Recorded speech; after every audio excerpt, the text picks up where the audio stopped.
Good afternoon, everyone. I'm Mayor Iris Smotrich, and I welcome you here to our wonderful Rancho Mirage City Council meeting. It is the Library Board, Housing Authority Board, and the City Council representing the Redevelopment Successor Agency. This is a regular meeting, and it is Tuesday, March 10th, 1 p.m. So welcome, everyone. I would like to call everyone to order, and we're going to start out by Randy leading us in the flag salute, but I would like to ask everyone if you would remain standing afterward for just a moment of silence and remembrance and in honor of our former council member and mayor, Scott Hines, and then afterward I would like to say a few words. So please remain standing.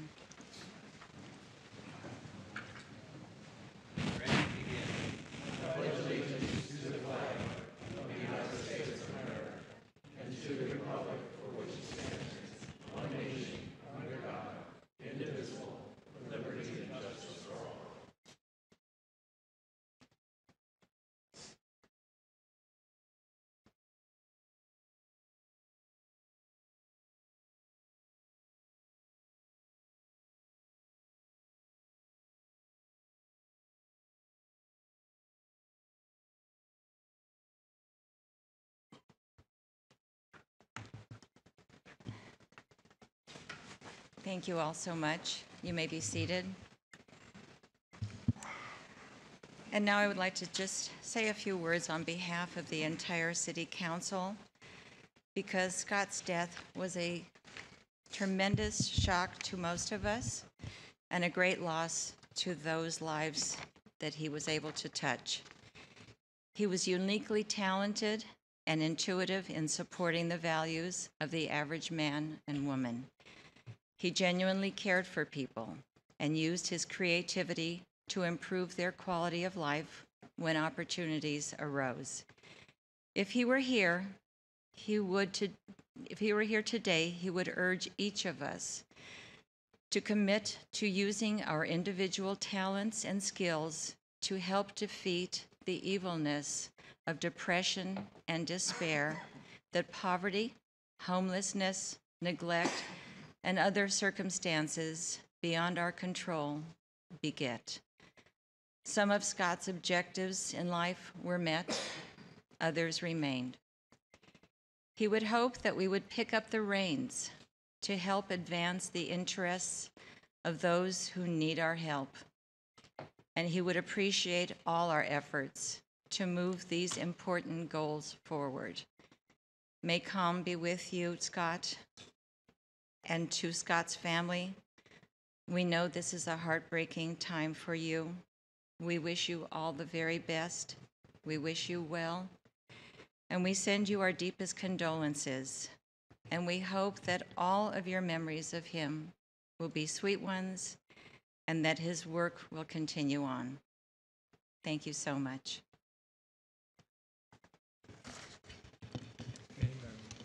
Okay. Cindy, would you please call roll? Yes, thank you. Mayor Pro Tem Hobart. Here. Councilmember Kite. I'm here. Councilmember Townsend. Here. Councilmember Weil. Here. And Mayor Smotrich. Here. Okay, we have a couple of different presentations we're going to start with. And first of all, we're going to be calling on Gabe Cotting, who is going to make a presentation regarding our wonderful ANA Inspiration golf tournament that's coming in just a couple of weeks. And with Gabe is Mike Solangi from our Marketing and Tourism Department also. And just to make you both feel very welcome, I would like to just say Ohio gozaimasu. And for all those who are not familiar with Japanese, it is good morning. Thank you and welcome. Well, thank you, Madam Mayor and Council. I am pleased to inform you, Madam Mayor, that your demand of the last 2 years to have Rancho Mirage, California referenced prominently at the city's signature golf event has been accomplished. And here to share with you this new branding program of the ANA Inspiration is Tournament Director Gabe Cotting. Gabe? Thank you, Michael. Esteemed members of the City Council, it's good to see you again for the second time today. Yes. We just celebrated our media day, and I said farewell to our friends from Japan and New York, so they're on their way to the airport. So they were very pleased with you being able to come out. So thank you very much. So one of the important things that was communicated to me was the branding for the city. And so what I brought today is a proposal of concepts that we've brought. Our team is currently working with your team to vet each of these, but wanted to walk through these individually. So on page 2 of this document outlays kind of what our advertisements look like. So in all newspapers and some of the Japanese magazines, in-flight magazines, going through all out, these are our main 3 players that we're using as ads. Lexi Thompson, our defending champion, Michelle Wee, who's the reigning U.S. Open champion, and then Lydia Ko, the 17-year-old, who's the #1 player in the world right now. So as you can see underneath in the blue tail fin, everywhere we mark Mission Hills Country Club and then Rancho Mirage, California. So I can confirm that it's in the in-flight magazine in every ANA flight in both Japanese and English. On the next page outlines our plans for outdoors. So billboards have already gone up on the I-10, Beaumont area, and some of the areas for people driving in from LA, which a lot of them will be. So that's kind of our campaign for billboard, which includes the destination descriptor of Rancho Mirage, California. The page after that is our plans at our local airport in the main atrium area, and then also in baggage claim in a couple areas there, taking that campaign and spreading that across the different areas. Page after that, all of our sign. This is a signature, as you can see in the ANA corporate logo. This tail fin, what they call the tail fin, is a signature mark that they're very proud of. So most of our signage will have this kind of mark and use the tail fin. So all of our directional signage on site and also off site for road signs and spectators will have the ANA Inspiration logo at the top, the appropriate information in the middle, and then Rancho Mirage, California at the bottom. Going on to the next page, those of you that entered into Mission Hills Country Club today through the Dinah Shore Gate noticed 2 rather large billboards with up at the top, "Welcome to Rancho Mirage, California," flanking either side of the Dinah Shore entrance, which is the main spectator entrance and player entrance and sponsor entrance into Mission Hills Country Club. Those were put up yesterday in anticipation of our media day and everybody coming to Mission Hills today. I'll now take you on a tour of the club. So as you enter in the club, you'll see on the right-hand side, a lot of our campaign on site will feature one of the ANA airplanes, so people can parallel or comprehend the ANA is an actual airline. And then most of our signage there, you'll see the again the tail fin signage that has the ANA logo along with the Rancho Mirage depicted there. We'll have a couple areas for fans to enter, and so here's a concept of the ANA Inspiration merchandise tent, which will prominently feature Rancho Mirage, California. Next page there, you'll also see the admissions area. What's not depicted in this concept is we're also going to have each year on the left-hand side and the right-hand side of that concept, there's going to be a little welcoming garden. And so on the left-hand side, there'll be a message from the CEO of ANA welcoming people, a very short message. And on the right-hand side, the current mayor of that year will have a message and a photo on both sides that will complement the CEO's message from ANA. So that'll be new this year that we're conceptualizing right now with our team. Page after that, all of our volunteer hats. It's kind of hard to read on this image, but all the volunteer hats on the back. On the back will read Rancho Mirage, California. So it's something we instituted last year with a lapel pin. This year they'll have it embroidered on the hat, and then any women's visors or visors that aren't able to be embroidered will have a Rancho Mirage lapel pin attached to it before it's given to one of our 800 volunteers.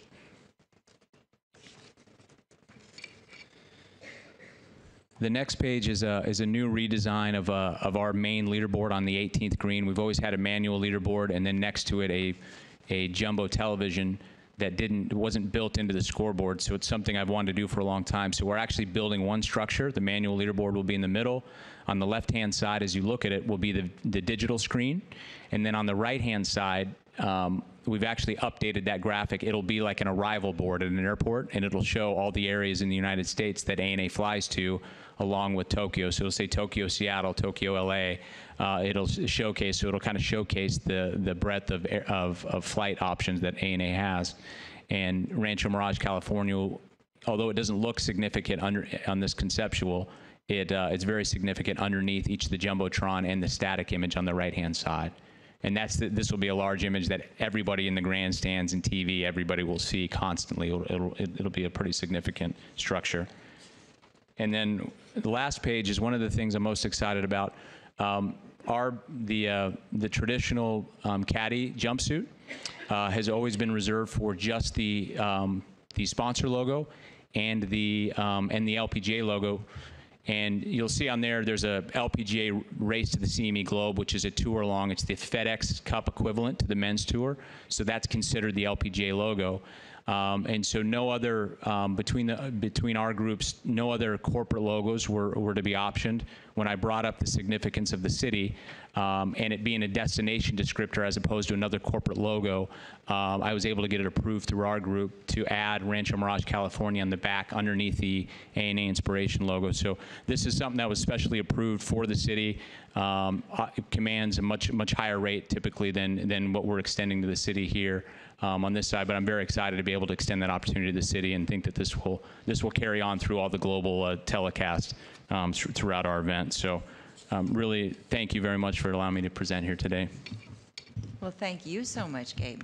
Anybody have questions on the council? Question. Richard?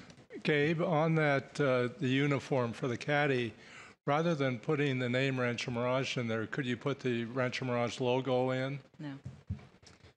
Because all the others are logos on the back of him. Correct. And so what we did get permission for was what was communicated to me is that the Rancho Mirage text, the destination descriptor of what we're transitioning to across all the areas on all the branding you saw. The logo would probably require another round of approval if it was to be the logo, but because it's the destination descriptor, much like a Pebble Beach, California, or Augusta, Georgia, the text part is. But if it was a desire as the logo, we could certainly go through the approval process and see if that was the desire. Oh, we don't want you to start all over again. I know that. Well, you're important enough. I'd be happy. I'd be happy to do it.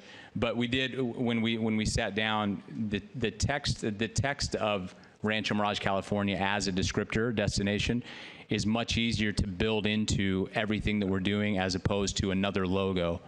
So that's what allowed us to kind of extend that across everything that we're doing. Okay, Dana? Excuse me. With respect to the back of the caddy's uniform, what is the size of that lettering, Rancho Mirage, California? I don't know if I can pick it off the actual spec here. I can get it. We made it, it's probably the same size as the inspiration in the logo, so I don't know exactly what it is, whether it's an inch and a quarter, but it's a significant, it's definitely readable versus what's in the logo, like the same text size as the inspiration in the logo. The issue that I was getting at is, by the way, I think it's remarkable that I think it was the mayor's suggestion that we have the logo back there, which I think was right on the money, and I think us getting it is extremely important because probably television cameras cover more of the backs of caddies than any other single thing during the course of a tournament. Yeah. I just want to make sure that from whatever distance those cameras are, that they'll be able to read what it says on the back of those caddies. And so if you could get some appreciation for that, I'd like to hear that down the road, not today necessarily. Okay. Yeah. I will absolutely follow up with your team and the council on the size of that and put it in a better concept for you. Absolutely. And by the way, I don't mean to differ. We can vote on it someday, but I do think that for identification of the city, it's better to have the name spelled out so people know that it's Rancho Mirage, not Palm Springs or somewhere else. And once they do know that, then we can start bringing in maybe the logo, which is a great logo. But anyway, I'm tickled the way it is right now. Thank you. Yeah. Ted, did you? Gabe, Gabe, I want to congratulate you and A&A. It's a great achievement, a wonderful sponsor. I've been a member of Mission Hills, as you know, for over 20 years, and I guess Dana has also. And I know the hoops that you have to jump through from the standpoint of not only the sponsorship, but the members. Many are very supportive, others grouch about the fact that their course is being taken away for a few days and so forth. So it's very political, and it requires a lot of juggling. But I will say that it's a partnership that has become extremely important to the city. And so we thank you for all your effort, and we're just pleased that Rancho Mirage will continue to have this international brand. So thanks loads for your help. Thank you for saying that. Thank you very much. It means a lot. Thank you. I'll finish up here. All right, we'll let you go back to work. I know you are a busy guy, and for all those that are concerned, the name Rancho Mirage and the great city of ours is going to be all over the world by way of television and by way of all the advertisement you're doing, so we're just thrilled. Thank you. By the way, before you run, the word television rang a bell. Approximately how many hours do they calculate that the Golf Channel will show this tournament, United States, worldwide, whatever data you might have? Yeah. So we're on, by contract, we're on for 22 live hours of the tournament and then 14 replay hours. So there's a total of 36 total hours. And then I've actually asked them to calculate the last 3 years and give an average because I was home on New Year's Eve. I turned on the Golf Channel and our final round of coverage was on New Year's Eve. So there's added bonus slots that aren't contracted, but if at will, if they feel the programming's right and it's an exciting enough event, which ours certainly qualified last year. And then international, there's a report we publish and give to you guys each year. There's 139 countries. It's available in about 275 million homes, but there's also a post report that says we were on for 18 hours in Japan, we were on for 20 hours in China. So the bulk of that 22-hour coverage is also translated into the international broadcast. So they don't just take an hour of it and show it. In the major markets, most of the markets do in anywhere between 10 and all 20 hours of coverage. Right. And we're one of the only, I always like to tout this, we actually have more live coverage than the Men's Masters.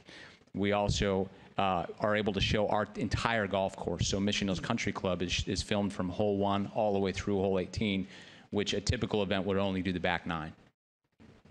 Gabe, I appreciated seeing your pictures of your flight to Tokyo. You look like you had a good time. I had a very good time. Thank you very much. That looked very good. That was very nice.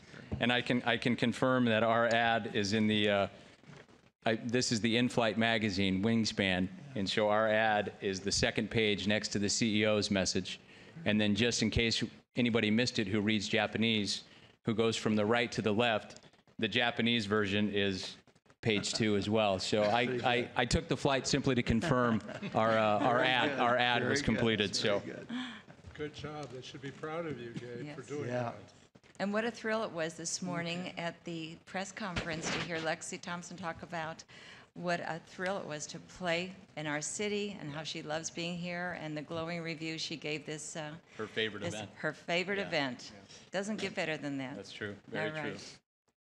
Thank you again. Well, thank you very much, Madam Mayor and City Council. And so it is at this time that staff recommends that the sponsorship budgeted amount of $200,000 be increased to $225,000. This will accommodate the city's branding opportunity on the back of the caddies' jumpsuits that we've just spoken about.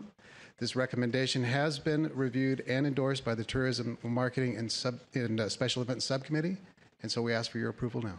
Thank you. Thank you. And I would move that if there are no other. No, not yet. That's item 2 On consent. on the consent calendar. So Okay. we'll remember Okay. your comments then. Thank you. Yeah, we came a little ahead. Okay, And then excellent. we'll move forward at that time. Excellent. Thank you so very much. Thank you. Thank you. Thank you, guys. Okay.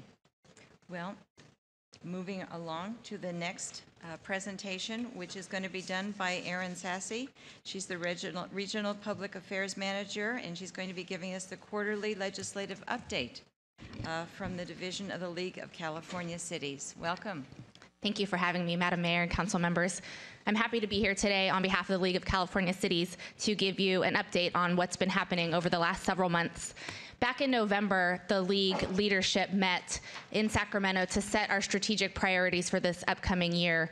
Basically, what happens is all of the divisions send their leadership, the policy committees, the statewide league board, and our departments, and they decide where we're really going to focus our efforts lobbying-wise. And we have 4 goals for this year. The first is to expand economic development tools and reduce regulation.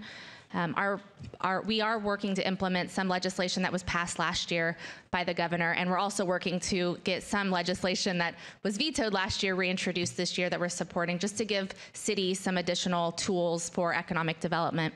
Our second strategic goal is to implement additional pension, other post-employment benefits, and related reforms to help reduce unfunded liabilities and insolvency risks. I know this is something that Chris McKinsey, our executive director, has been working on extensively. He works with CalPERS frequently. We've had several presentations from the CalPERS board, including one at the city manager conference that took place in January. And we'll continue those efforts as we move forward. The strategic goal number 3 was to modernize the financing of critical infrastructure maintenance and construction programs. And this is something that really our lobbyists are focusing on to get increased revenue for our cities. A lot of transportation and infrastructure needs are present, so we're just trying to get more funding. And then our 4th goal is to update the local government tax structure to respond to the new economy. This one's a little bit challenging. It will take several years to probably implement, but it is something that our Taxation and Revenue Committee will be working on extensively in the coming years. The governor also introduced his budget, and there are some highlights. I think it was fairly positive for cities. There wasn't too much that was negative. There is a local mandate repayment of $533 million, which is significant, and we're happy to hear that. There's $1 billion allocated by the cap and trade dollars. We actually think that that money will be greater, maybe closer to $2 billion, but the governor is pretty frugal in his estimates and wants to make sure that it is something that will in fact be there. We're working to get a lot of that money back to our cities. The board at our last board meeting did vote to approve the Affordable Housing and Sustainable Communities program that was within the cap and trade program. There was money allocated for the water bonds. There was $40 million for city police departments, which also includes contract cities as well. That's something that has continued for the last several years to help with the public safety realignment costs. So we're happy that that was included in this year's budget. We'd like it to grow, and our police chiefs are working on that, but happy that it was included. We're still working on the CalPERS and OPEB liability. There is about $72 billion deficit that we're looking at working to clear up. Like I said, we are looking at transportation infrastructure deficits. Definitely something that we're concerned about, and we want to make sure that we have appropriate funding to help with our transportation needs. And then there was a proposal in the budget that we've been working on. It has to do with redevelopment dissolution. There was definitely some concerns that we have. And there were some positive components, but basically at this point, the league has an oppose unless amended stance. There was a budget hearing last week that took place. We had about 50 city officials go up to Sacramento and meet with their legislators and testify in the Assembly Budget Subcommittee hearing. And the tone was pretty supportive to cities. Basically, the committee members laid the framework that, they've been hearing the concerns. This proposal would be incredibly harmful. It basically changes the rules of the game already midstream through it. So all of our cities that had redevelopment agencies have been moving forward. The process has been, if there was issues, they could litigate. And basically, Department of Finance has decided that they didn't like the way that it was going, and so they want to go back. And there's a couple of things that this proposal would do. It would really create a lack of transparency. It would exempt the Department of Finance from the Administrative Procedures Act. It would reverse all of the existing laws that has to do with litigation expenses and enforceable obligations. So basically, your city would no longer be able to use redevelopment funds to help with litigation costs. And it basically undermines current court cases and future decisions. So it's retroactive. Very concerned with this proposal. We're looking for all of our cities to send in letters of opposition. The next step in this is that there's a Senate Budget Subcommittee hearing on April 9th. Senator Roth, who represents some of our cities here in Riverside County, is the chair of that committee. So we're looking to make sure that our voices here, especially in Riverside County, are heard on that. So please get your letters in on that. Like I said, there were some workable components of it, but we feel like those could be dealt with separately. maybe not in a budget process. We think that this would be better policy rather than budget-related items. There, in addition to the budget, our lobbyists are working on several of the areas, and they're broken into really our policy committee. So with the Revenue and Taxation Policy Committee, they really are working to get more tools for our cities. There was some legislation last year that would basically create some new redevelopment tools. The governor did veto it last year, but he said that if we brought it back without it being in redevelopment law, that he would consider it. So that's something we're pursuing with Assemblyman Alejo again. Like I said, we had some proposals work out last year, so we're working on cleanup of the infrastructure finance tools. For transportation funding, the Board of Equalization did come out and reduce the sales tax, the gas tax by 6 cents. So this was significant for our area. That basically means that 30 cents per gallon is now gone from the gas tax. So definitely a concern. We're working with the legislature to figure out if there's something we can do to help stabilize this funding source. We've been also working here locally with the Riverside County Transportation Commission on some messaging. They've created a pretty good-looking flyer that kind of talks about what this deficit, what this reduction means for us locally. So I'd definitely encourage you to work with our CTC, work with us, but we definitely need to come up with some sort of sustainable funding structure for our transportation needs. There are some pilot programs coming out, the vehicle miles, the road usage charge or VMT pilot program that will be starting in the next couple of years. There's some weight fee increases. So that would go to maybe a debt service or pay-as-you-go type program. Like I said, we're looking at the cap and trade funding for infrastructure. And there's also some legislation that we're looking at that has to do with weight limits for transit buses. Buses that would be over the legal limit could potentially have some fines.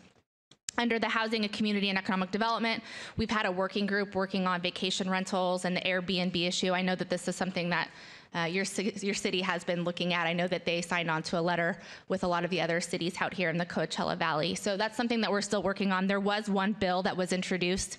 It's AB 1220, which would prohibit the authority of local agencies from collecting TOT for short-term rentals, which would be 90 days or less. So that's legislation that we're looking at. Our working group will continue to work on the Airbnb issue so that you can collect the TOT revenues that are due to your city. We're also working to implement our legislation that we supported last year having to do with massage parlors. So AB 1147, we have some question and answer documents up on our website. And like I said, we're just making sure that everybody understands what's needed to get that implemented. That's under our significant issues page on our league website if you need any resources there. We're dealing with CEQA reform again this year. We're looking at some of the sober living and licensed care facilities and ADA reform. Under environmental quality, we're looking at just the drought. How can we conserve our water here? I know that this is critical for us. Also the water bond implementation. The statewide league board did support several components of the bond. So now we just have to figure out where the money's going to go and when and how. So that's something that we're in discussions with. And then, like I said, the cap and trade, which there is the extension of AB 32 that we're looking at as well. There is potentially a park bond coming up in this next year. More information will be coming out on that just as we get language. So I don't know if that would be for local funding for parks or what. We're not really sure what the language will be yet, but that is something that we're paying attention to. This year, the league is sponsoring another bill on medical marijuana. This is really to protect local control for regulating dispensaries. That bill this year is AB 266. It's authored by Assemblyman Cooley, who comes from a city, has been very supportive of cities. The police chiefs are on board again with this bill again as this year as well. So that's something else we're looking for letters on. Basically, like I said, it just maintains your local control for regulation. This year, we're also dealing with several public safety issues. I don't know if you saw recently, but the court did strike down the residency restrictions within Jessica's law. So that's something that we're looking at. And then just some of the fallout from the post-Ferguson era. There's several pieces of legislation relating to body cameras. Our league board did come out with a position that we would not be supportive of requiring body cameras on our police our police officers. So there's several bills, like I said, on that. We'll be looking at those in the coming weeks as well. And then there's a couple other bills that have to do with the California Voting Rights Act. There were 7 bills introduced recently. One of them is requiring cities with 100,000 residents or more to go to district elections. And I know that while your city is not quite at that level, the concern is that once this legislation were to be passed, that they would then apply it to all cities. So it's definitely something that all cities should be looking at, even though it does start with that 100,000 population cap. There is one bill that does affect you. It's AB 278, which would require 277. It would require that the Voting Rights Act apply to charter cities. So this is something that they would be amending in the future. So that's definitely something you probably want to weigh in on in the future. We don't have a letter yet, but I think we will in the near future. Basically, what's happening now is all of our lobbyists are reviewing the thousands of bills that were introduced at the last couple of weeks in the legislature, and we'll be setting our positions moving forward. So April 8th and 9th is our next round of policy committees. A lot of these bills will have to go through the policy committee and then to the statewide league board. And then for areas that we already have some pre-existing policy, those positions will be coming out soon, and we'll be getting out all of our letters for support and opposition. So we'll be asking them to you. On April 29th, we have our Legislative Action Day in Sacramento, so I'd like to encourage you to send a representative to come up and join us for that. And then May 11th is our next division meeting, which you are hosting here in Rancho Mirage at Sunnylands. We're very excited about that, so thank you. And then June 24th through 26th is our Mayors and Council Members Executive Forum. This is a conference that hasn't happened for several years, but they are bringing it back, but spots are very limited. So if it's something that you want to attend, I would encourage you to get RSVPs in soon. They will be opening it up shortly for that, but very, very, very limited spots available. Last night we did have our division meeting. The city of Calamasa hosted it, and it was a great turnout. We had about 85 people in attendance. The district attorney was our speaker, and I think overall it was just a really good event. So I think things are going really well. Like I said, we'll have positions coming out in the coming months or so on legislation, but I'd be happy to take any questions. Just thank you for having me to give you this update. Well, thank you so much. I do have a couple of questions, and I don't know if other council members do, but we can kind of take our turns here. You mentioned 2 things that caught my attention: the TOT collection, number 1, and also the reduction in gas tax. Was there any specific reason given for the reduction in gas taxes? The funds just aren't there anymore. This has to do with the fuel efficient vehicles, just the revenues just aren't sustainable with the current model. So the Board of Equalization has the authority to readjust it every year, and it came in at that 6-cent reduction. And for Rancho Mirage, I know I looked up the number. Our fiscal advisor, Michael Coleman, does an analysis every year, and for you, it's about $383,000. Okay. And then the TOT collection. You mentioned 90 days. Yeah, that bill, it's AB 1220. Like I said, that would... Let me go back to my notes on that. We'll do the research on that, Mayor, and bring it back. Okay. Yeah, it would prohibit the authority of local agencies from collecting the TOT on that. So, I mean, that was something that our working group and we were concerned about. We didn't really want any statewide legislation on this issue. Unfortunately, we thought it might happen, and it has. So we do have a working group, like I said, that is dealing with the issue at large, because cities do have the authority to collect that tax. It just hasn't been a very workable process. A lot of the companies haven't really been wanting to work with us. They've done it in a couple of jurisdictions. So we're hoping to get that same precedent that's in those jurisdictions like San Francisco applied everywhere. So that's something that our working group and our policy committee have been actively working on. There was presentations at our last policy committees in January from some of the different organizations that do this. So that's one of our priorities. We do have a lot of information on our website as well, but that bill is definitely something we'll be watching. Okay, great. And then Randy can keep us updated. Okay. Any other questions, Richard? Aaron, could you just give us the dates of the next conference in San Jose, which will be the statewide conference? Yes, that is at the end of September. Let me tell you the exact date.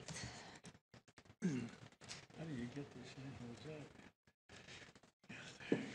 in? It is September 30th through October 2nd. It's our annual conference in San Jose.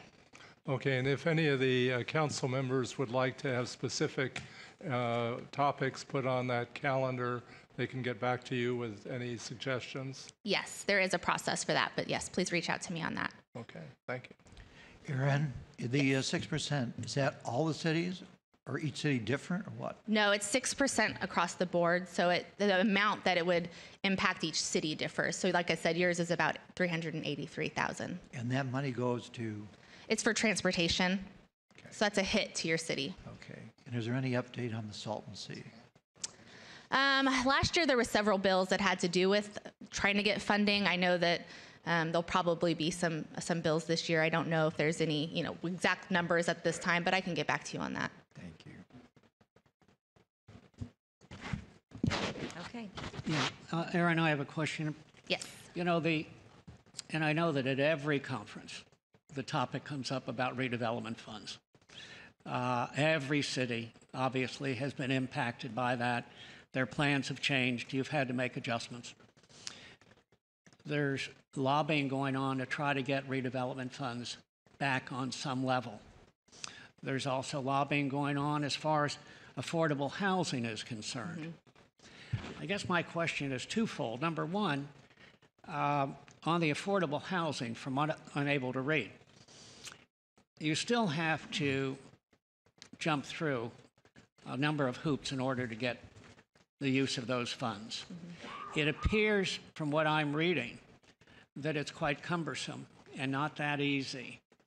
I'd like to know what the lobbyists are doing in regard to making that possible, because from what I read, there's a lot of cosmetics there as opposed to actual working ability to implement it.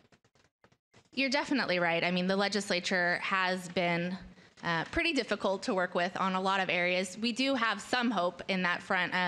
A lot of the new legislators have come from cities. I think the tone is a lot different now. It's a lot more positive towards cities now, which is very helpful. A lot of them, I think, regret the fact that redevelopment went away and are now trying to correct that. So what that means is they are willing to carry legislation, even if it's something that the governor has been vetoing in the past or hasn't been very supportive of in the past. So that's positive. So our lobbyists are working with several legislators. Assemblyman Alejo is one of the biggest champions. The speaker, Tony Atkins, she's very supportive of redevelopment and just funding tools for cities. She comes from a city, from San Diego. So like I said, the tone is just incredibly different, which does make it a little bit easier for our lobbyists. It's easier to get things passed through the legislature. We don't necessarily hit a brick wall when we're trying to get some of these bills passed. The problem is, yes, it is complicated. Working with Department of Finance is complicated. Obviously, they have this proposal that's now in front of us that makes it even harder. Changing the rules, midway through the game is a little bit frustrating, and it doesn't help our city. So our stance is, can you please just do things that are helpful to cities? You've already done enough harm. That's the message that our lobbyists are carrying. Dan Carrig, who is over our lobbyists and now our number 2 under Chris, I know meets regularly not only with the leadership in the legislature, but with the legislators that are amenable to carrying different pieces of legislation. Senator Roth is one of them, since he's the chair of that budget committee hearing. And I think the fact that the hearing we had last week on this redevelopment proposal was really, really positive towards cities. All of the legislators were saying, we've got a stack of letters. We had several legislators come into the hearing just to testify and say that it was impactful to their communities. I think it's just like I said, it's kind of a new era for us. So I think hopefully we'll be able to see some changes. We have to kill the legislation that really makes it harder, though. I think that's the first step, and that's a priority of our lobbyists. And then the second step is the bills that we can get that are helpful, we really need to try to encourage the governor to sign, because in the past he has been vetoing them. And it's not necessarily getting them out of the legislature, it's getting them through the governor. And he seems more open to working with us than he has in the past as well. Thank you. I know it's an ongoing challenge. Definitely is. Any other comments or questions? Okay, go ahead. Councilmember Townsend brought up the issue of the Salton Sea, and I'm actually working on a letter for another agency about that issue. The State Water Resources Control Board is going to be presented with a petition from the Imperial Irrigation District that is encouraging all responsible state agencies to get involved with restoration of the Salton Sea, primarily because of the big hit the Coachella Valley is going to take with respect to tourism because of the dirty air and just general unhealthy conditions that are going to be created by it. And so I expect that the JPA Executive Committee at the CVB is going to be presented with this letter, and that's a similar letter should probably be sent by the council. The council wants to encourage the state to get involved, actively involved in putting money forward to clean the Salton Sea up. Okay. Well, thank you. We will see what happens. Well, thank you for having me today. Thank you so much, Erin. I appreciate it. It's always a pleasure hearing your updates. Okay. Moving on to the next presentation. Unfortunately, the one that was going to be done by Michael New of the K-9 Visitors is going to be put off because Michael is not feeling well. So we look forward to having him at a future date. The next presentation in line will be by Gary Palmer. He's the Managing Director of the Coachella Valley Repertory Theater.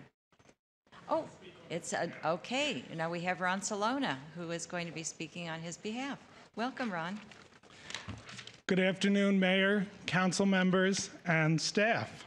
First, thank you for including CV Rep in this year's RM magazine. Your support is much appreciated. CV Rep has experienced tremendous growth in the past 3 years. Last season, we sold over 4,500 tickets to our plays and special events. Our subscriptions have grown from 420 last season to 700 this season, and we expect to grow to over 1,000 for the 2015-2016 season. At present, CV Rep's Board of Directors has put together a building campaign and committee. They have created a business plan for a permanent 125-seat playhouse. We're seeking donated land and from local donors to help us build a freestanding permanent home for CV Rep. To share more about CV Rep's mission, we've produced a short video presentation for you and the public at large. If you have any questions, I'd be happy to answer any of your questions after the video. Again, thank you for this opportunity. CV Rep is really doing something very wonderful and very different. People are wonderful and the theater is a gem. I'm thrilled that this wonderful theater is really and truly coming to pass. What's great about it is they're all kind of thought-provoking, but they're also very intimate, so you feel like you're really part of the production and that the actors are really speaking directly to you. CV Rep is a professional regional theater in the Coachella Valley, which is from Palm Springs to Coachella, and basically we serve our community by creating thought-provoking theater of substance.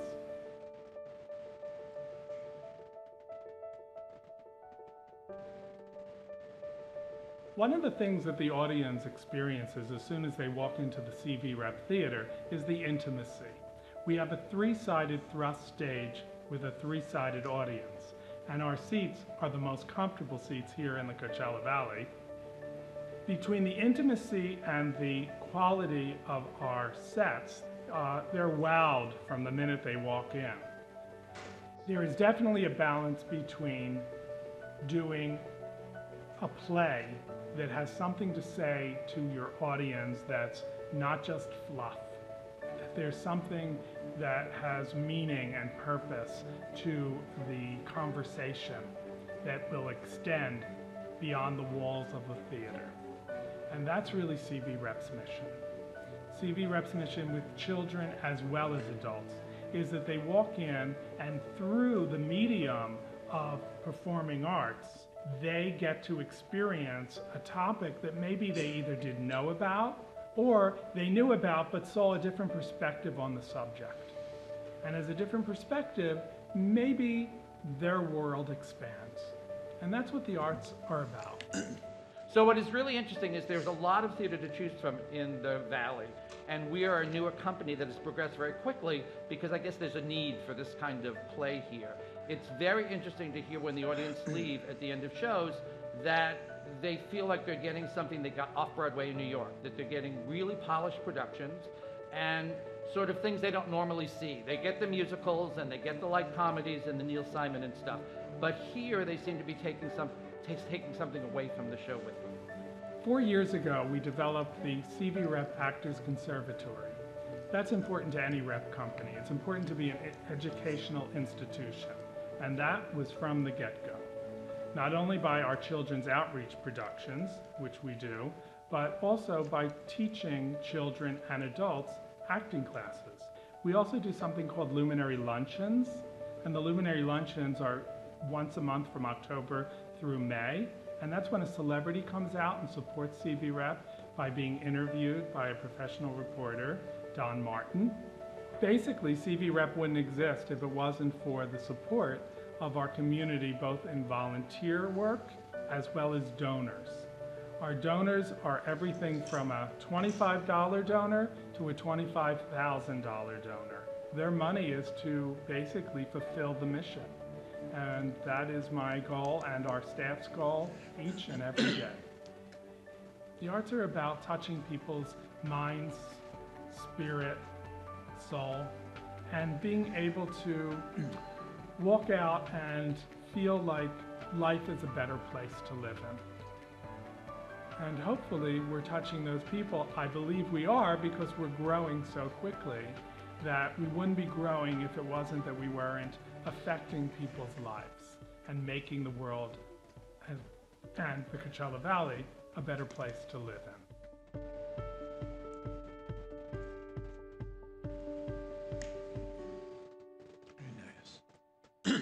Thank you.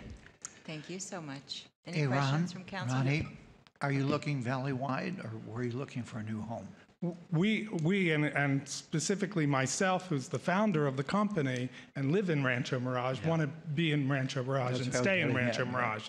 But we are looking valley-wide because it's going to take, the plan is between 8 and 10 million for the building. And so, the donated land is what we're needing. So we're seeking that first. So you're thinking of building brand new? We would, the first step is from the ground up.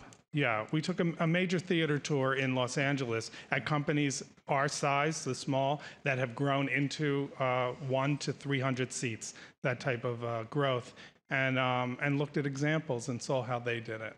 And we saw conversions of buildings, and we saw from the ground up. And what we saw mainly was that the conversions had problems because it wasn't built to be a theater.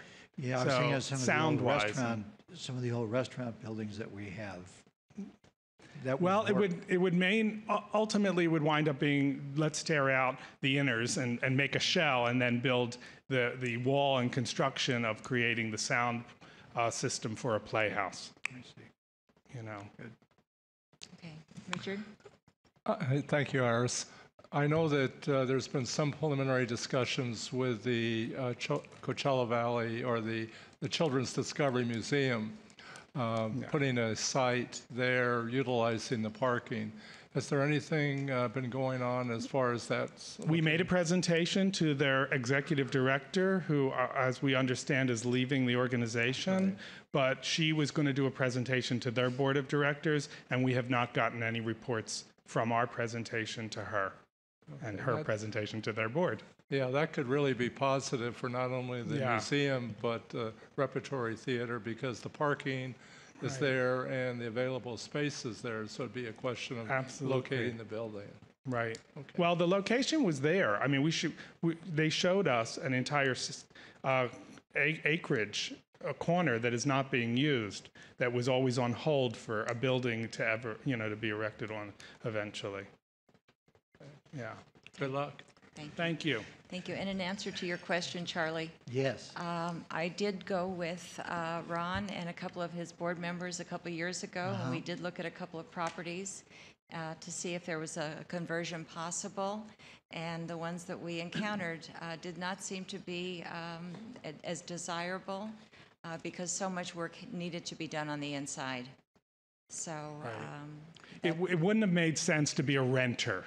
And to do that kind of conversion, it would make sense to buy the land or to own the building and then gut it and create a theater. Right.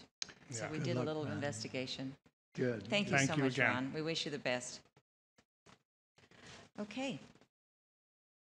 Moving on again to what was going to be our Citizens on Patrol status update, but that's going to be moved to March 19th. And so now we will move on to the introduction of the Traffic Safety Commission, and that's going to be done by Bruce Harry. And while Bruce is walking down there, and the gentlemen who are going to be coming up to be introduced, maybe they could come forward and line up with Bruce as he comes with the microphone. I'll just tell you a little bit about the Community Traffic Safety Commission. In 2005, the City Council established the Community Traffic Safety Commission to address community traffic safety concerns and make traffic safety recommendations to the City Council as necessary.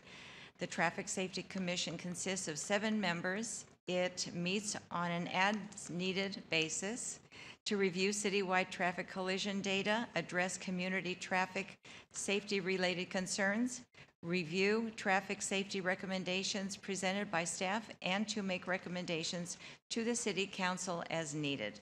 The ongoing efforts and results of this commission, along with our talented staff, have resulted in a safe driving, safe bicycling, and safe walking experience for our residents and visitors.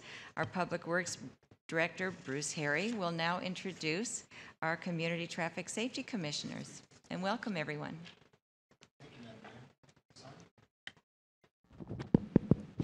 Thank you, Madam Mayor. Members of the City Council, staff. Today, I'm pleased to present our 7 commissioners on our Traffic Safety Commission. I'll start off with our chairman. Our chairman is Stephen Shuey. Stephen was appointed to the Traffic Safety Commission back in 2006 by former Councilman and Mayor Alan Seaman. And Stephen was elected chair of the Traffic Safety Commission in 2007, which shows his dedication and passion for keeping the city streets safe. Stephen is a management consultant with Personalized Property Management and manages numerous homeowners associations throughout the valley, including many in Rancho Mirage. Stephen holds designations as a professional community association manager and a certified community association manager. Stephen is a member of the California Association of Community Managers and the Resort Communities Security Association. Stephen served as general manager of the Desert Island Condominium Community from 1992 to 2008 and was employed at Desert Island for 33 years. Stephen wrote a column on HOA living in the Desert Sun from 2002 through 2009 and hosted a TV show called CAI Report, also known as HOA Today TV, on Time Warner Cable from 2002 to 2007. I used to watch those. Those were very good shows. Okay, our next commissioner is Vice Chairman Robert Buskus.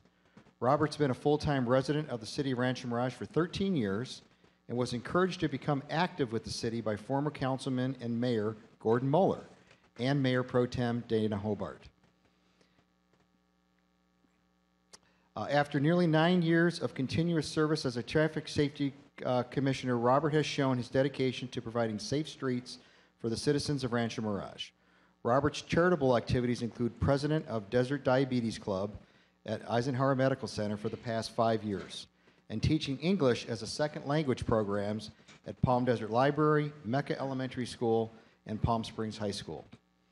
Robert is a retired banking executive, vice president, and manager of data processing operations. Robert loves to travel with his domestic partner of 51 years. Our next commissioner is Mr. Robert Cromlin. Robert has been a resident of the city since 1992 and a member of the Traffic Safety Commission since its inception in 2005, and was a member of the city's Traffic Safety Subcommittee founded back in 2002 prior to the formation of the Traffic Safety Commission. Robert is a registered civil and traffic engineer in the state of California since 1955, holds professional engineering registrations in 6 other states, and is a highly respected professional in the traffic industry. Robert received his bachelor's degree with honors in civil engineering from the University of California at Berkeley. Go Bears! In 1949, and continued on to receive his master's degree in transportation and traffic engineering from UC Berkeley in 1955. Robert is also a 1972 graduate of the U.S. Army Command and General Staff College. In 2002, Robert was the recipient of the Lifetime Achievement Award from the Institute of Transportation Engineers for his accomplishments and outstanding service to the transportation engineering profession. And in 2003, elected by the International Board of Directors as the 71st honorary member of the Institute of Transportation Engineers, the Institute's highest recognition of professional achievement. Robert began his engineering career straight out of college in 1945, landing a job with the California Division of Highways, known today as California Department of Transportation, or Caltrans, and later went on to work for 3 Northern California cities. In 1968, Robert made a bold decision to start his own engineering practice, which continues today as he operates it in Palm Desert, California. Robert is a retired colonel from the U.S. Army Corps of Engineers. There is no question that Robert has a passion for traffic engineering, and his service as a traffic safety commissioner has been invaluable. Our next commissioner is Cal Custer. Cal and his wife, Faye, have lived in Rancho Mirage for the past 25 years. Cal and Faye have 2 daughters, 4 grandchildren, and 2 great-grandchildren that love to come to Rancho Mirage to visit. Cal has served on the Traffic Safety Commission since its inception in 2005 and served on the former Traffic Safety Subcommittee in 2002. Cal is quoted as saying, quote, "This group of highly concerned, interested, and community-minded members are to be commended for their attention to details, and I am proud to serve with them." Cal holds the honor of being an original member of the Citizens on Patrol Services, as we know as COPS, and is an active community emergency response team member, as well as an emergency preparedness coordinator for his homeowners association. Cal served in the U.S. Army in World War II and returned home with no injuries other than loss of hearing. Were you around artillery? Is that where you... Okay, Cal has a degree in physics from LaSalle University and degrees in radio, TV, and engineering from DeVry University. Cal worked for RCA on the East Coast for Information International in LA, and during the second half of his career, he worked at International Information Services in LA. Cal is active with his church and sings in the church choir. However, Cal is not all work. He loves outdoor activities such as fly fishing, hunting, skiing, body surfing, and hiking. Our next commissioner is John Sanborn. John was raised in Palm Springs, and he and his wife, Kathy, have been Rancho Mirage residents for 35 years. John has served on the Traffic Safety Commission since his appointment in 2011. John attended Riverside City College and the University of New Mexico. John has been in the engineering and surveying profession for over 50 years, and I can vouch for that. I see a lot of things that John's done over the years here in Rancho Mirage. John's company provided the engineering for the original Mission Hills Country Club, Desert Island Country Club, the Springs Country Club, Sunrise Country Club, Rancho Las Palmas Country Club, and many other developments in the valley. John enjoys being a member of the Traffic Safety Commission, and he feels he is giving back to the community that he resides in. Our next commissioner is Don Rocky Smith. Don was appointed to the Traffic Safety Commission in 2014. Don and his wife Jennifer, who celebrated their golden anniversary this year, congratulations, moved to Rancho Mirage on a full-time basis in 2005. Don is a third-generation Southern Californian. Don and Jennifer have a son and 2 grandchildren. Don has been a member of the Citizens on Patrol Services program for the past 4 years. Don loves to play golf, and most likely one of the reasons he chose Rancho Mirage to call home 10 years ago. And our last commissioner is James Jimmy Miller. James is a motor deputy with the Riverside County Sheriff's Department, which is under contract to provide Rancho Mirage police services. Jimmy has been with the Sheriff's Department for 17 years and has been a motor deputy in Rancho Mirage for the past 8 years. Jimmy and his wife Jana have 2 children and have been Valley residents since 1990. Jimmy brings a law enforcement perspective to the Traffic Safety Commission that includes years of traffic knowledge, traffic safety experience. Jimmy is a certified accident reconstructionist. During his free time, Jimmy likes to get away to the coast where he enjoys the beach and cooler weather. So this is our 2015 Traffic Safety Commission. Thank you.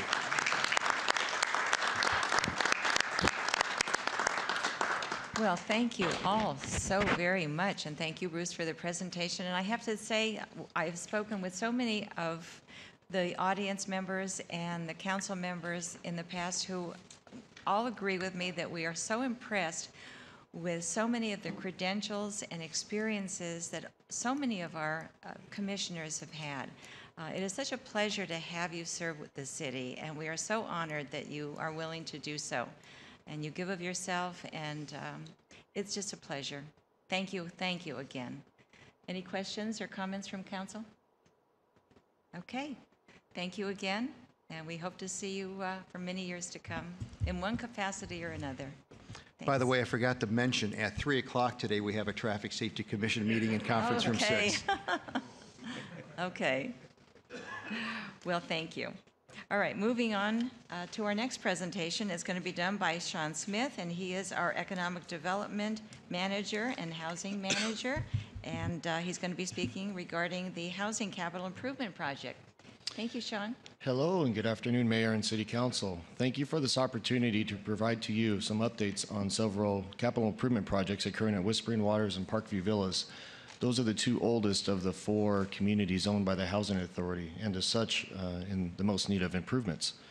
After the elimination of redevelopment, we were authorized to utilize unspent housing bond proceeds for improvements at any of our affordable housing properties. And as a result of the loss of redevelopment, the Housing Authority no longer receives ongoing revenue other than the rents from each of the properties. So it's important that the bond money fund needed improvements now to help mitigate future expenses. A significant amount of work was recently done at Whispering Waters, including repair to the exterior stucco and facade features, repainting, installation of shade elements on each patio, construction of a shade structure at the pool, landscape improvements and installation of handrails, and new AC units for every rental unit. The total cost for this work was approximately $68,000. This photo illustrates the finished exterior repair and repainting for one of the buildings. The property was repainted with similar colors to what was already in place. Now, this is a photo taken from one of the patios looking upwards to show the new shade element that was constructed for every one of the patios on the property. And adding these will help shade the patio and also prevent the sun from having direct exposure onto the glass doors leading out to the patios and into the living quarters. Now in this beautiful shot, you can see the shade structure for the pool on the right-hand side of the frame, and this provides added protection from the sun, obviously, for residents at the pool where there was none prior to that.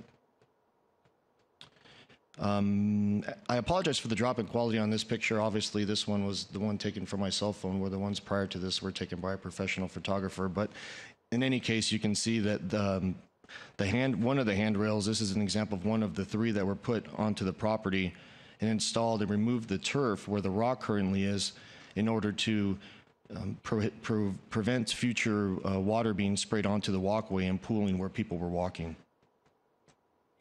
And while Parkview Villas and San Jacinto Villas both have 82 residential units, Parkview Villas is about twice the size in terms of land.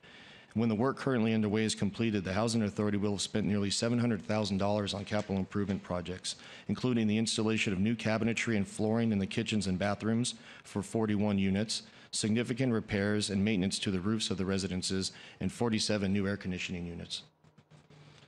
This is a picture of the cabinetry that was replaced in one of the units. We're fairly certain that these were the original cabinets from when the property was originally constructed. Some were in such disrepair that they were falling off the walls. This is just another close-up photo of the cabinetry. And you can see in this slide that in an attempt to keep the cabinet from falling, a wooden dowel was jammed between the countertop and the base of the cabinet. Obviously, this was not a good solution. This slide shows the condition of the bathroom cabinets, and this was typical of many of the units. Here's the installation process underway in one of the units. Each unit takes approximately 4 days to complete, and in order to accommodate the residents during the work, one vacant unit on the property has been temporarily furnished so that the affected residents can live in it while their units get done. Here's a photo of the completed kitchen sink area, quite an improvement. Here's another completed area in the kitchen opposite from the sink. This is an after photo of the completed bathroom in one of the units. And this is where the wet bar used to be. Each unit had one, and the new configuration allowed for more storage space and is more functional for the residents in limited living quarters. This is a photo of the staging for the roof work that is currently underway. The roofs of 16 residential buildings are being repaired and improved. You can see in this slide where the roof has been resealed and patched where needed, and this was what occurred on all 16 of the buildings. Another view of the completed patchwork and sealing around the vents, and one more photo depicting the work. In this particular case, the work seals the areas where water would pool and help prevent it to some degree in the future. We're currently obtaining bids to construct a sidewalk along San Jacinto Drive in front of Parkview Villas. The area is about 450 feet in length, and we would also like to transition this turf into a drought-tolerant landscape as part of the effort. The preceding projects should essentially eliminate the excess housing bond proceeds available. However, staff would like to continue addressing capital needs at Parkview Villas, such as the completion of cabinetry and flooring for the remainder of the units, garage and carport roofing repairs, asphalt maintenance, exterior repair and repainting, and a transition to drought-tolerant landscaping throughout the property. Additionally, we would like to install thermal pool heating systems at each of the property, as the annual cost for gas at each averages over $10,000. And with that, I thank you again for this opportunity, and I'd be happy to answer any questions. Thank you, Sean. Any questions from council or comments? Madam Mayor? Yes, Richard? Sean, you're talking about a pretty substantial amount of work that needs to be done, and most of the funding has already been used. Where would you anticipate us getting additional funding to do this work? In addition to the excess housing bond proceeds, we have excess redevelopment bond proceeds. And while most of that has been spoken for, if not all of it, it's assumed that if we can get a project ready to go, that we could move forward so that we utilize those funds. And that is the pool of money that we would recommend it come from.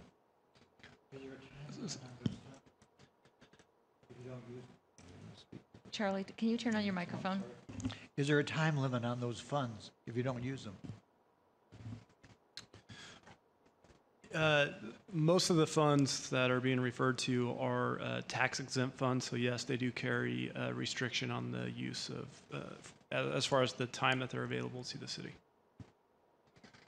Sean, are you going to come back to us with a series of recommendations and cost involved? Yes, I would get some bids and work through the housing subcommittee, then present that to the board for consideration. Okay, great. Okay. The work that's been done already has just changed those places overnight, where a lot of the cabinets were just falling off the wall, as you mentioned. Just a huge impact to the quality of life for the residents there, very much. It's great. Good job. Yeah, excellent job. Very good. Okay, so we can expect you to come back in the next few months or so with some Yes. bids? Yes. Okay, thank you. Great work. You know, I can make a comment. Richard and I are on the subcommittee on the affordable housing and have an opportunity to look at these buildings more often than probably than others. The transition has been amazing, and one of the things that we are always faced with as council members, as you can see, they're extremely attractive, is we're asked, how can we get in? How can we rent one of the units? How can we move up the list? What can you do for us? And for that reason, we contract with an outside agency that handles all of that. We specifically don't want to be involved. Therefore, we don't control how somebody moves up the list. This is done by Hyder Management. They do a very good job, and it takes all of the pressure off of the council and Sean Smith so that we merely refer it to the other agency. But as you can see from the pictures, it's an area that any of us would be pleased to live in. Ted, you didn't tell everybody that when those people move out of the units and we're actually putting the work in there, that they either spend their time at your house or my house. Absolutely. So we rotate that around. Let's be honest, tell them how much each of you charges those people. Oh, never tell. Okay. You know, Ted, that's the number one question that I'm always asked. How do they get on that list? And that was a good answer. Appreciate that, really. Good. Well, we're very fortunate that we can provide that. Yeah. And as you say, a picture is kind of worth 1,000 words when you can see the changeover, and we're thrilled. Actually, Sean, you might mention the new brochure that we have available that we show to prospective people? Sure. Thank you, Ted. So as you can imagine, there's a large amount of interest in becoming a resident in our properties. And with staff on site that is part-time in nature, it's very difficult for them to meet with each individual and talk for quite a bit of time about what we have available. And we field a lot of calls as well. So we thought it'd be important in working through the subcommittee, as well as our marketing division here at the city, came up with a brochure available at the library, City Hall, and then at each of the properties that provides information relative to becoming a resident for each of the properties, with pictures and contact information, some of the requirements, and inclusive of a map on the back as well, so that people have a better understanding of what they might be getting into when they want to be put on one of our waiting lists. Thank you. It's a great idea. Yep. Okay. Thanks again, Sean. Okay, I think we're all finished with that. So we'll move on now to non-agenda public comments. And this is an opportunity for the public to speak on issues that are not on the agenda for a maximum of 3 minutes per speaker. So for all those people that would like to speak, you're welcome to fill out a yellow card. And if you have not had the opportunity, you can always come forward. And we do ask that you keep your comments to 3 minutes. So anybody down there that is raising their hand or walking forward? Okay, I see none. So we will close the public comment portion of our meeting and move on to the city council comments. Anyone have anything to say? Oh, Richard. I do. Surprise, Okay, surprise. Well, here's the deal of the day for all of you who have always wanted to take a trip to the Salton Sea. This weekend, March 14th, the Rancho Mirage Cultural Commission, along with our director David Bryant, has put together a one in a million trip for all of you. This will be a teaching tour of the Salton Sea with photographer Bill Brewer, who's a local award winner. Participants will leave on a motor coach from Rancho Mirage Public Library at 9 a.m. Saturday, March 14th, and return at 5 p.m. Hopefully, if the coach doesn't get lost in the sea. But Bill Brewer will be there to select various locations for the photography. Bill has been a professional photographer since 1982. His assignments have taken him all over the world, and he's a winner of many photo contests and competitions. Bill was named the Epson International Photographer of the Year in 2010. The tour will include a brief lecture of the Salton Sea and a stop at the park's visitor center. The next stop will be at the large folk art installation called Salvation Mountain in Nyland. Now, how many of you have ever been to Nyland? Here's an opportunity. The next stop will be at the Slab City, also in Nyland, and another location along the way will be picked by Bill as we travel along the coast. There are a few seats left in this coach, and if you'd like to sign up for this educational tour, you can contact David Bryant at the Rancho Mirage Library at 760-341-7323. And remember, that's this Saturday at 9 a.m. for an all-day tour of the Salton Sea, and a box lunch will be provided to all of those people who are likely travelers here. So come and join your fellow residents and some of the local library staff for this very exciting cultural experience. Thank you. And come and join your fellow residents, and come and join your mayor and her husband also, because we are going. We're excited about it. I have not been there except to drive by. And for the photographer, I know that this is an amazing experience, especially if you're a black and white photo photographer. As we could see on our screen, things show up so beautifully, and it's going to be a treat for everyone. And I know there are 2 more seats available. I hope you've got your tickets. I do. Oh, okay. I do.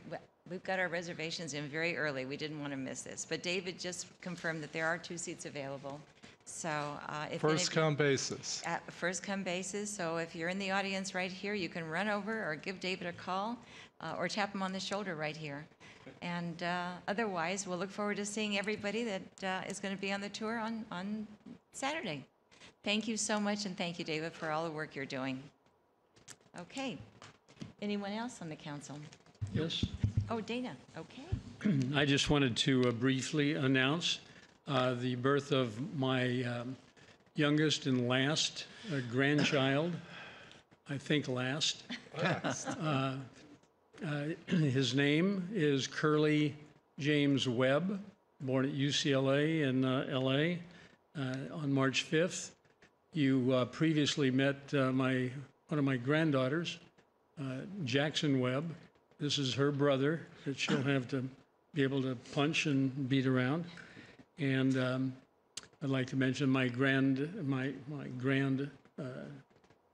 can't make that in 2 words, my daughter who is grand, Celeste, and her husband, Chris Webb, the proud parents of this little boy who weighed in at 7 pounds and 12 ounces. So. Future lawyer, I assume. Uh-huh. Future lawyer, I assume. I would hope so. The world needs more lawyers. Dana, based upon his birthplace, that being UCLA, I assume that he's going to grow up to be a Bruin. And I'm very proud and excited for you. I want to congratulate you. There's a little chance of that. I want to congratulate you on that as well. Before we left the hospital, I want you to know I erased all symbols of UCLA. I'm sure that he'll go to SC like any other child who has the ability to make a decision. Or has the money. That's a second choice. That's part of the decision. Boy, this is a tough group. Terrible. Actually, UCLA is a great hospital, and they have a wonderful neonatal and acute condition system at UCLA on the Westwood campus, and we got to use some of the various facilities that they had, and I got to say that the care that little Hurley got was absolutely top of the mark. And how fortunate we are that we have them. Any other comments? I'm going to make one brief comment. In this morning's Desert Sun, Denise Goolsby had a very, I thought, heart-rendering, heartwarming article about Frank Hardison, who's 97 years old, active golfer, had an accident a year ago, recovering, and is anxious to get back on the golf course. Great story. Very, very touching. So much so that I invited him to be here today along with Denise, but unfortunately, he is having stitches removed from that accident in Orange County. I hope that he will join us again and give you an idea of his feistiness. 97 years old. He can hardly wait to get back on the golf course. As it said in the article, he may not play quite as well as he did before, but he's going to be playing. So it, frankly, is an inspiration for all of us. And one other interesting point about that fellow, he's 97 now. Since age 68, he has shot his age in every year. Wow. That was a terrific story. Didn't he give his memorabilia to the country club? Yes, to Sunrise. Yeah, I saw the picture of it. Beautiful. Boy, what an inspiration for all of us. Okay, any more council comments? No? Okay, everyone is all set? Okay, so I'll close the council comment portion and move on to the minutes. And if there are no corrections or additions to our minutes that Move were approval. February 19th at our regular meeting, Second. Richard has moved approval and Dana has seconded, so please vote. Okay, motion carries 5-0. Okay, now we're going to move on to our consent calendar, which will be handled by Randy. Thank you, Madam Mayor. If I could, Mayor, may I pull item number 2? Right. Okay. Yes. And that is the city sponsorship of the 2015 ANA Inspiration, formerly the Kraft Nabisco, as budgeted. Right. Okay, thank you. Item number 1 on your consent calendar is a lease agreement for City Council approve the lease agreement with Desert Images Office Equipment for a term of 17 months, starting March 1st, 2015 would be the commencement date, and the total rental amount, $46,767. Item number 2 has been pulled. Item number 3 are 2A. demands. Item 2 is pulled, you said? Isn't there a 2A? There is. There's a 2A. Where's our 2A? That was added from Gloria. Yeah, I was going to add it after demands, Oh, but that's fine. somebody told me it was 2A. So this is your 4th item on consent calendar, and this was added by the SAF Subcommittee is recommending a sponsorship, a silver sponsorship for United Way of the Desert in the amount of $5,000 from the Special Assistance Funds. So including that, we recommend approval of your consent calendar. Okay, may I have a motion? Move approval. Okay. Second. Okay, we have a motion and a second. Please vote. Motion carries 5-0. Thank you so much. So Number 2. now we have number 2 that we're going to go back to. And Randy? Sure. So you had a presentation earlier from Michael and Gabe Cotting. This will be a summary of that and some additional information. The city budgeted $200,000 this year for a sponsorship for the ANA Inspiration. The ANA has agreed to a 5-year commitment to be the title sponsor for the signature event in the city of Rancho Mirage. IMG will continue to be the management company. Some of the highlights and benefits to the city of Rancho Mirage: 15 30-second spots, I'm reading on page 2-2, to air Thursday through Sunday on the Gulf Channel. Telecast signage to feature Rancho Mirage, California, heart of the Palm Springs Valley. On-air personalities to state the telecast originates in Rancho Mirage. Mayor's welcome is included, and mayor's presence on the 18th green. ANA will also provide dedicated on-site brand campaign to include the city of Rancho Mirage and many other things related to the city of Rancho Mirage. Destination description printed on the back of the tickets, full-page color ad in the commemorative official program, daily pairings guide, Rancho Mirage highlighted on the ANA website, and then there's also a list of entertainment and hospitality items that are included and some additional benefits on page 2-4. The SAF subcommittee met with staff earlier this week, actually I think last Friday, and asked for an additional $25,000, and that was described as being to sponsor the City of Rancho Mirage, California, on the backs of the bibs of the caddies. So the total amount would be $225,000. Okay, any questions? I would just add that one of the primary reasons that we have added the additional $25,000 to have the name Rancho Mirage, California on the back of the uniforms worn by the caddies is one, that's a one-time payment that will carry on in future years without an additional expense. But secondly, anybody that watches the tournament knows that the thing you see more than anything else is the back of caddies. They're pointing one way or another, they're giving directions, they're helping line up putts, they're doing all sorts of things. And the backs usually have some type of writing on them. And we thought it would be a good idea to have Rancho Mirage, California there to give us that additional bump in publicity.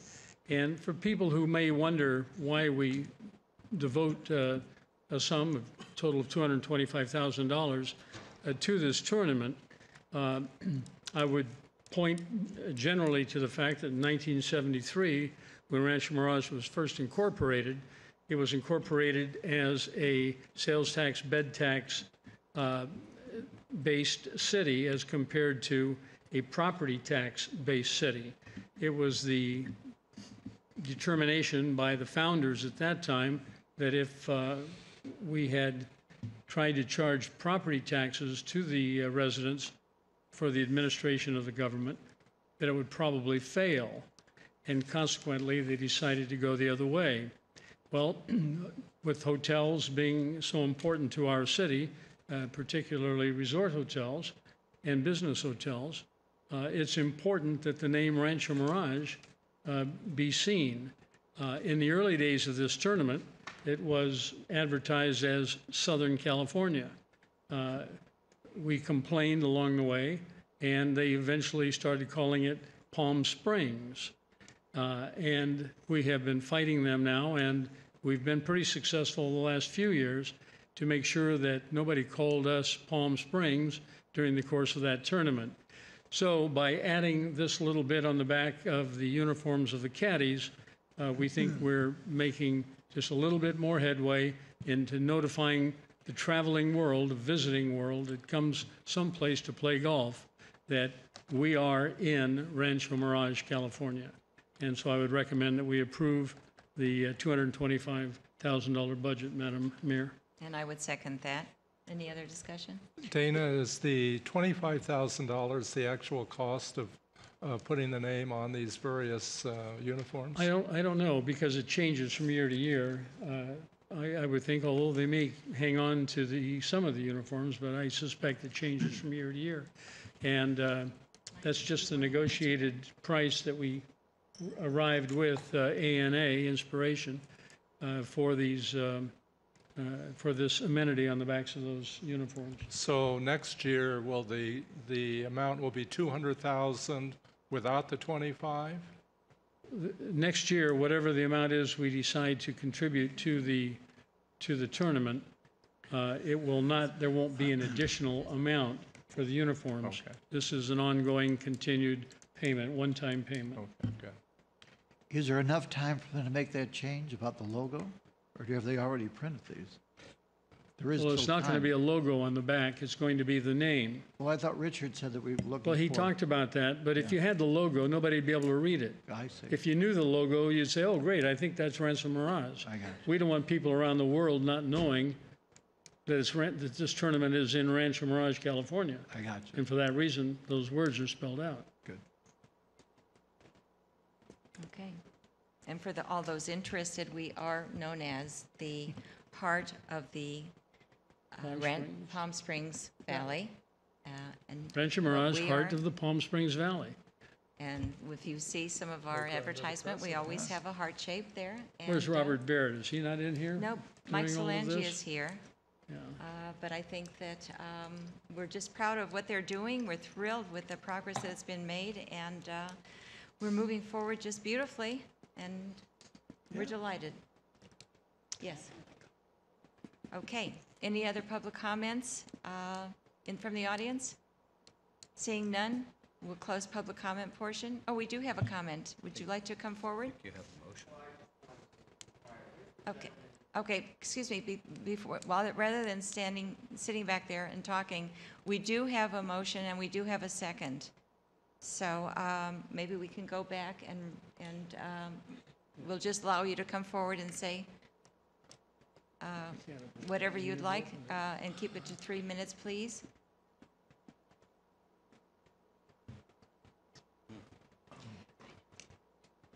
I was just inquiring to the gentleman for the Salton Sea.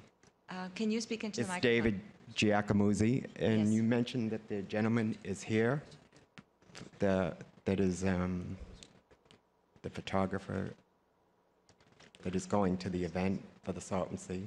Oh, you're talking about our executive Yeah. director of the library regarding our Yes, Salton because Sea I event? signed up, so I'll be going with you.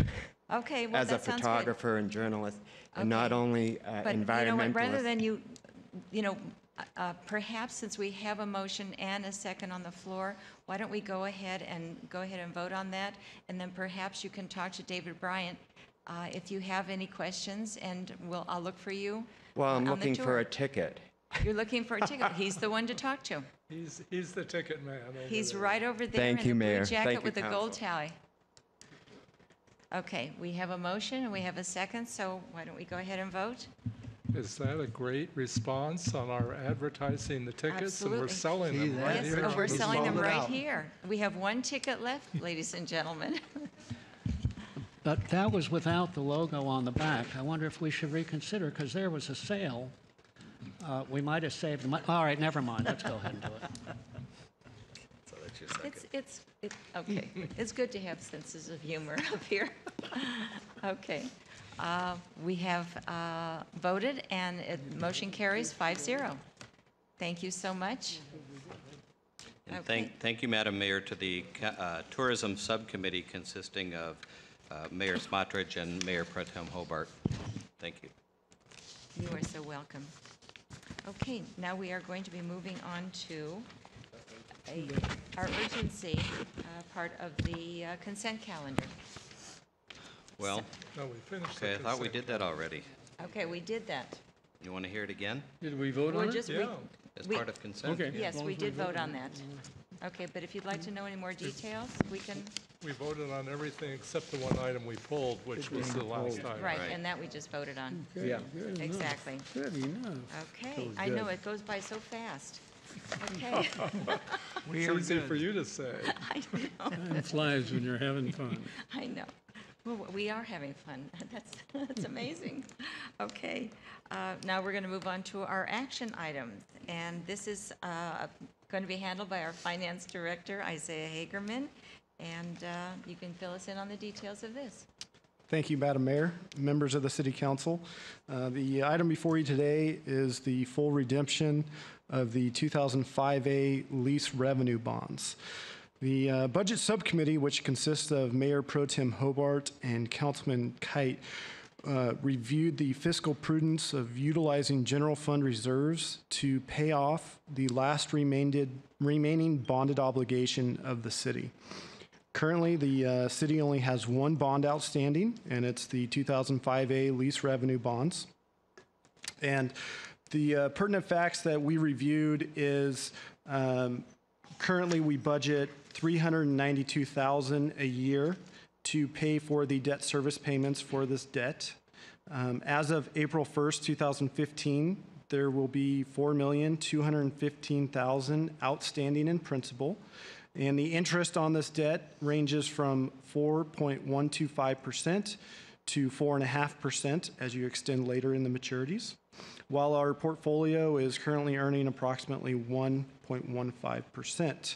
If we were to continue to follow the debt service schedule and pay the remaining debt service out to maturity, the city would pay approximately $5.8 million. By utilizing our reserves and redeeming the bonds as of April 1st, we will save approximately 1.6 in interest. 1.6 million in interest, thank you. So the recommendation here is to utilize 3.6 million in general fund reserves to retire the last remaining bonded obligation, and we feel like this will reduce future operating costs and better position the city financially. I'd be happy to answer any questions. Just a comment from the subcommittee. By paying this off and by paying off the unfunded pension liability, we have essentially debt-free now. And I think there are probably not very many cities out there that can say that their pension liability is zero and that they have zero outstanding in long-term debt. So congratulations to Isaiah putting together this package and the previous package. And we've done a great job in not only saving us money, but making us more sound in the long run. Thank you. Richard, I might say that the uniqueness of what we're doing here as a city is not solely limited to California. I think you can make that statement for cities throughout the country. There are very few that have zero unfunded pension liability or bonded indebtedness. I think that makes Rancho Mirage a very unique city. Any other comments? Okay. Well, you are absolutely right. And although we sometimes do get a little humorous up here, we take government very seriously and we take our fiscal responsibility very seriously. So we are enjoying great pride in the fact that we can do that. I thank you all, and I thank you, Isaiah, for all the work you've done on this, and Dana and Ted. So, would somebody like to make a motion? I'd like to move that the City Council authorize the city manager to execute the payment for the full redemption of the 2005A lease revenue bonds. And, okay, we have a motion and a second. Please vote.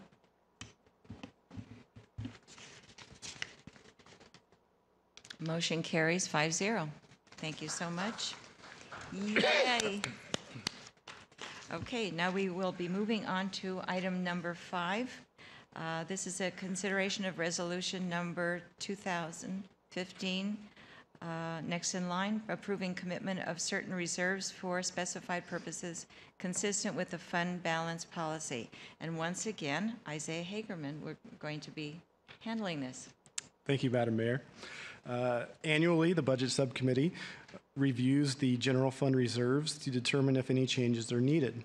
Currently, the city has 7 reserves that are set aside entitled Prudent Reserve, Disaster Recovery Reserve, Capital Projects Reserve, Economic Development Reserve, the Rich Spa Suites Reserve, Section 19 Water Reserve, and the Rancho Mirage Public Library Reserve.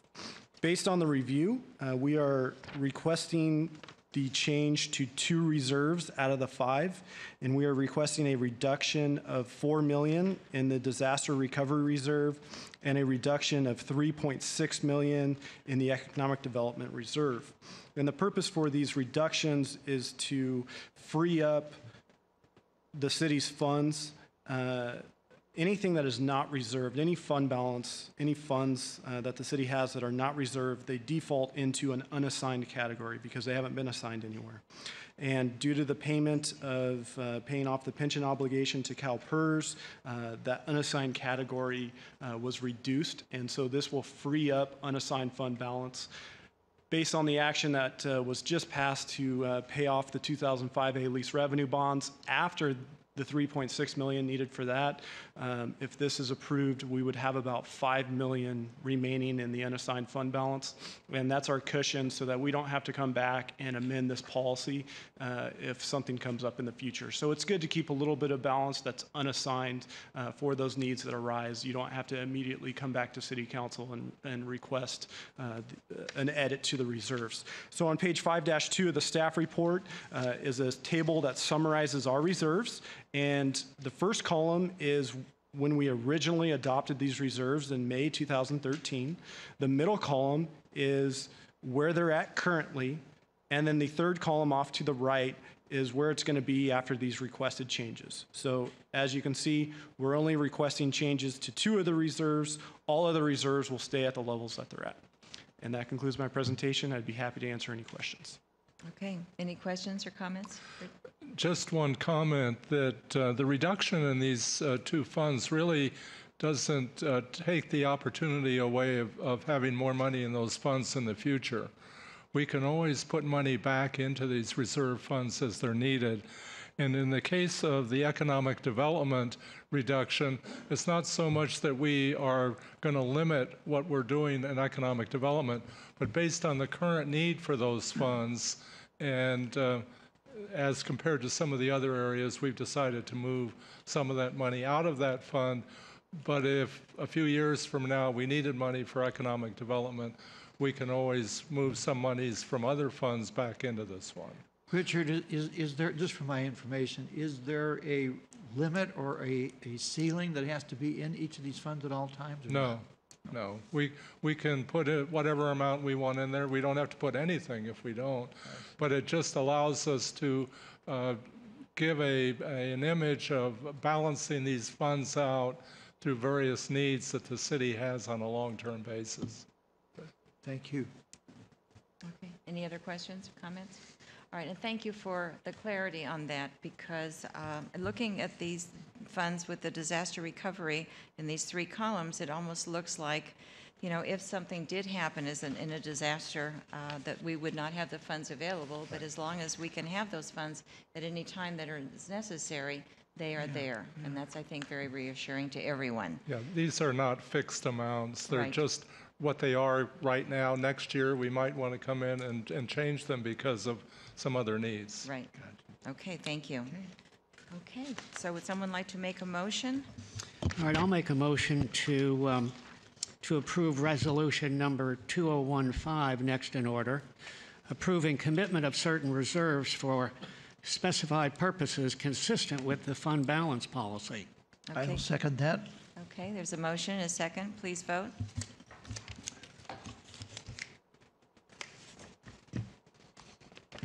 Motion carries 5-0. Thank you. And now we're going to move on to item number 6. And this will be handled by, I believe, Kim Malcolm Valenti. She's our Administrative Services Director, and also perhaps Sarah Steepleton, who is our Information Services Manager. Thank you, Madam Mayor, members of the council. I'd like to talk about the exciting world of mailing machines. What we're requesting today is that you approve the award of contract to Priority Mailing and then authorize the city manager to execute such contract. We are just now coming up on the end of a 5-year term with our existing equipment. We did an RFP issued in December. Staff reviewed the responses. We only received one, and are now recommending that we renew for a 5-year lease at approximately $36,000 for the whole term. Sufficient funds have been budgeted and will be programmed in the future year's budgets as well. And we're here to answer any questions. Thank you.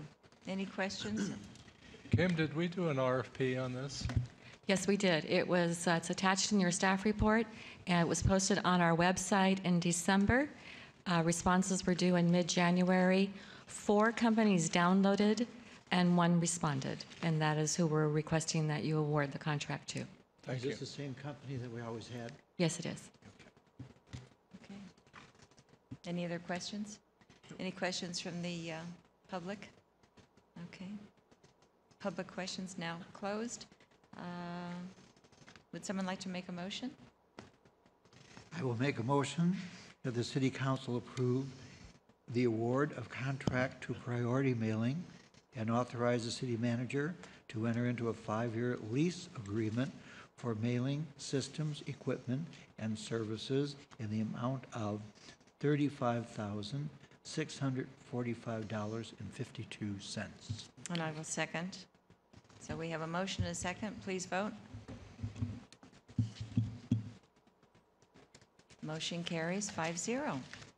Thank you so much, Kim, and thank you all up here. It was another delightful day on the council, and we hope that we'll see you next time at our next meeting, which is going to take place on March 19th, and we look forward to seeing you all then. Oh, we have to talk about Stephen. Yes, almost forgot. It's my turn.